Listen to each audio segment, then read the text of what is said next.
ওই রাজীব, কত দিন পরে দেখা। কেমন আছিস রে? তানভীর, ভাবলাম তোকে না দেখলে হয় না, একটা জরুরি কথাও আছে। বলো বলো, কি কথা? ভাবছি গ্রামের জমিটা নিয়ে কিছু করব। শুধু ধান গম করে লাভ হয় না, কিছু নতুন করতে চাই। বুঝেছি। দেখ, শহরে এখন অর্গানিক ফুডের অনেক চাহিদা। যদি তুই অর্গানিক পদ্ধতিতে চাষ করিস, আমি সেটা ঢাকায় বিক্রি করতে পারি।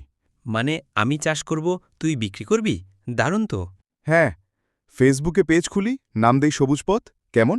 একদম জমে যাবে। আমি কাল থেকেই কাজ শুরু করি।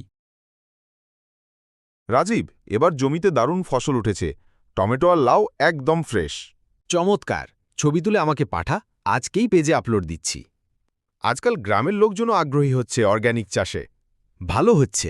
আমাদের ব্র্যান্ড যদি দাঁড়ায়, ওদেরও লাভ হবে। তাহলে কাল গাড়ি পাঠাবি, আমি মাল পাঠিয়ে দেব। অর্ডার আসতে শুরু করেছে রে, এই মাত্র 20টা কনফার্ম হলো। দোস্ত, আমরা সত্যিই পারছি।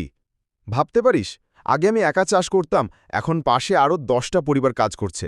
আমরা শুধু ব্যবসা করছি না, গ্রাম আর শহরের মাঝে একটা সবুজ পথ তৈরি করছি। হ্যাঁ, নামটা একদম ঠিকই রেখেছিলি। বন্ধুত্ব মানেই একসাথে স্বপ্ন দেখা আর একসাথে সেটা বাস্তবে তোলা। এই পথ যেন কখনো থেমে না যায় ভাই।